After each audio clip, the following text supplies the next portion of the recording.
How are you? Fine. Gee, Ike and Tina Turner, I can't believe it. Well, I can't believe it. I've been watching you for a long time, and I said, I wonder why we never did his show. Did you really? Yeah.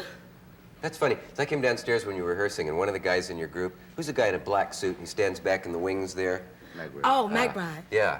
And I thought, gee, I hope they like me as much as I like them. And I went up to him and I said, is everything okay? And he said, are you with the electric department here? And I said, no, I'm not, but I could find somebody who is. There was a cord there. Oh, but, I see. Yeah, but then I think he still doesn't know. He's back there wondering why an electrician is out here doing the show. But it's nice to see you. Thank you. Ike and Tina Turner. You realize your initials started a scandal in the administration, ITT? ITT, yeah. Have you heard that before? Yeah. Oh. See, I got to do something to keep ahead of you. Who influenced you most, other than the obvious influence of Jeanette MacDonald and Nelson Eddy on your... Well, let's see. Is there anybody you can point to that you listened to as a kid and wanted to sound like? Oh, yeah. Ray Charles, Sam Cooke. I never sort of wanted to be, real feminine. Yeah. Like the girls singers and all. I sort of wanted to, really... Good Well, because when I started singing, Ike had, mostly male singers, and I wanted to sound like they sound. So, I mean, I've been singing all my life, but when I started singing with him, I wanted to sound like them, and then with liking Ray Charles and all, I just sort of went right along. I never have had a lot of female favorites.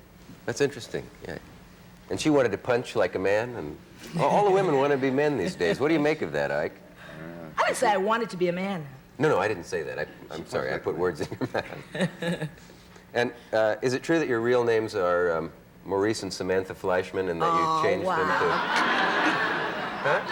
Of course not. My name is Tina. I'm just checking all these rumors out. I didn't know. But you did teach Mick Jagger to dance, I read in a Rolling Stone interview, and they wouldn't print anything but the truth. Well, I did. Some of the songs I actually... the truth? Yeah.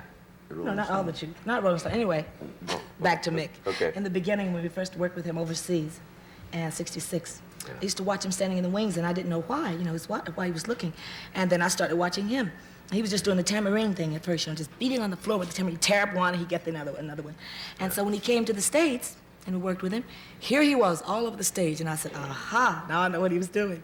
So then after that, he'd come to the dressing room, and I'd say, the popcorn is out, Mick, can you do it? And his coordination, I mean, his rhythm was really off, So he'd try to do it, he'd bounce around. He said, well, I can't do that one. I just sort of do it my own way, But, so you noticed the influence there, though? Yeah, I think so. Yeah. Can I talk now? Yeah. Who settles an argument if you... Well, there you see. Things are not always the way they look, No. Now, I always do the talking. That Ike's kind of quiet. Yeah, Ike is very bashful when the lights are on, and...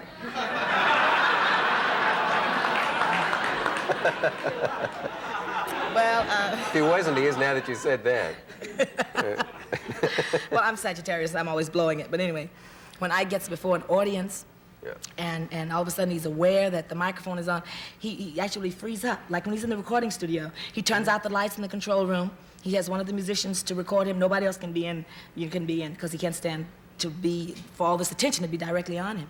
But on the other hand, Ike's the one that does all of the ruling around, the talking, the whole thing. He's the whole thing. But in public, he's like this. Yeah, because he can't get it together. It takes him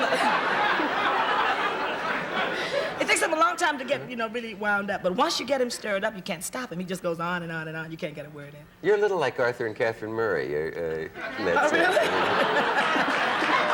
I'm the only one who notices it, but I just...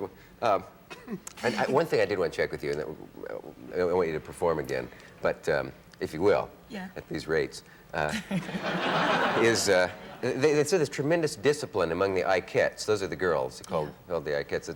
Is this true that they get fined $10 for giggling on stage, and that you're really like a sergeant with them? And no, they don't get fined for giggling on stage. But that's another myth then that At times when I'm serious, well, see, I can't control Ike and the musicians. Ike's just really cutting up back there sometimes. I'm serious, really singing a song almost in tears, and he's back there jabbing, having them to laugh. But I don't like the Ikettes to laugh because they're right out there with me, and they're sort of representing me, and then they're all sniggling and everything. It just throws the whole thing off, But, you can't tell Ike what to do. But you know, they do have fines for things like. You do have fines. Oh That's yeah, okay. they do. For instance, like here's some of the girls that sort of tacky. They don't like to really do their hair. You know, they say, well, it's enough of a curl in it, I can go on. Or, you know, they have a tendency to want to look great in the street. They don't want to put forth any efforts to the stage wear. So you have to really stay on them all the time about little things that they really need. And so little things like that is what I really get them for. But other than that. So you are a disciplinarian. Ike? Are you glad to be here? Yeah. Okay.